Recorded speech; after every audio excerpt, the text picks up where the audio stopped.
అందరికీ నమస్కారం. మరి పట్టభద్రులు అంటే డిగ్రీ కంప్లీట్ చేసిన వాళ్ళు వీళ్ళ యొక్క పేదరికాన్ని ఏ విధంగా పోగొట్టాలి అనే ఆలోచన నాకు కూడా ఉంది.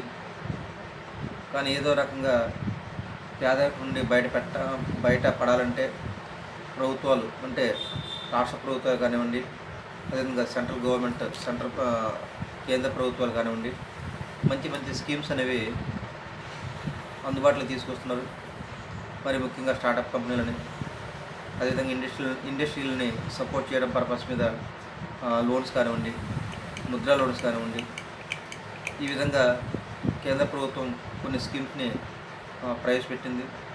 అదేవిధంగా రాష్ట్ర ప్రభుత్వాలు కూడా ఈ నిరుద్యోగులు ఎవరైతే ఉన్నారో వాళ్ళని వారి యొక్క పేదరికాన్ని పూర్తిగా పారదూరే విధంగా కొన్ని స్కిల్స్ హబ్ని ఏర్పాటు చేయడం జరిగింది. అదేవిధంగా ఇండస్ట్రియల్ పరంగా కూడా చాలా వరకు సపోర్ట్ చేస్తుంది. ఈ విధంగా మనం ప్రభుత్వం ఇచ్చేటువంటి ప్రోత్సాహాలు ఏదైతే ఉన్నాయో వాటిని ఉపయోగించుకొని ఖచ్చితంగా ఈ పట్టభద్రులు అనే వాళ్ళు వీళ్ళకి ఆర్థిక పరిస్థితి మెరుగుపరచుకోవచ్చు. నేను ఆల్రెడీ చెప్పినానండి, అంటే ప్రభుత్వ ఉద్యోగాలు అంటే డిగ్రీ హోల్డర్స్ ఎవరైతే ఉన్నారో, అంటే పట్టభద్రులు ఎవరైతే ఉన్నారో వాళ్ళందరికీ గవర్నమెంట్ జాబ్ వస్తుందని నమ్మకం గురించి కాకుండా ఖచ్చితంగా, అంటే నేను ఆల్రెడీ చెప్పాను, 30% మంది మాత్రమే రాష్ట్ర ప్రభుత్వాలు కానీ అదేవిధంగా కేంద్ర ప్రభుత్వాల్లో ఉద్యోగులుగా వాళ్ళు స్థిరపడుతున్నారు. మరి రిమైనింగ్ 70% అంటే వాళ్ళకి బిజినెస్ అంటే ఫినాన్షియల్ పరంగా కానీ అదేవిధంగా ప్రైవేట్ కంపెనీస్ కానీ ఈ విధంగా ఒక 20% వాళ్ళు మెరుగుపరుచుకున్న వాళ్ళ ఆర్థిక పరిస్థితిని. రిమైనింగ్ ఇంకా 50% ఉన్నారు.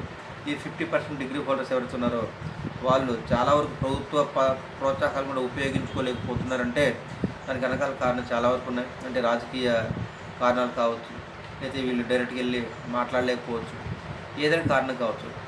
కానీ నేను చెప్పేది ఒకటే, డిగ్రీ పట్టాభద్రులు ఎవరైతే ఉన్నారో వాళ్ళు కొంతవరకు జ్ఞానాన్ని సంపాదించి ఉంటారు కాబట్టి ఖచ్చితంగా బ్యాంకర్స్తో మాట్లాడండి.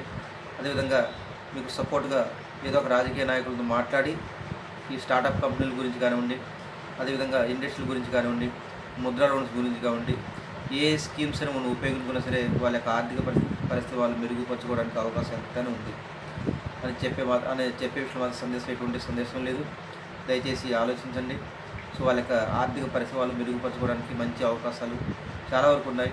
ప్రస్తుతం ఆంధ్రప్రదేశ్లో కూడా స్కిల్స్ హబ్ని ఏర్పాటు చేయడానికి లోకేష్ గారు కానివ్వండి ముందుకు వస్తున్నారు. సో ఇలాంటి ప్రోత్సాహం మనం ఉపయోగించుకున్నట్లయితే చాలా మంచి క్వాలిటీస్ అనేవి మనం మెరుగుపరచుకోగలం.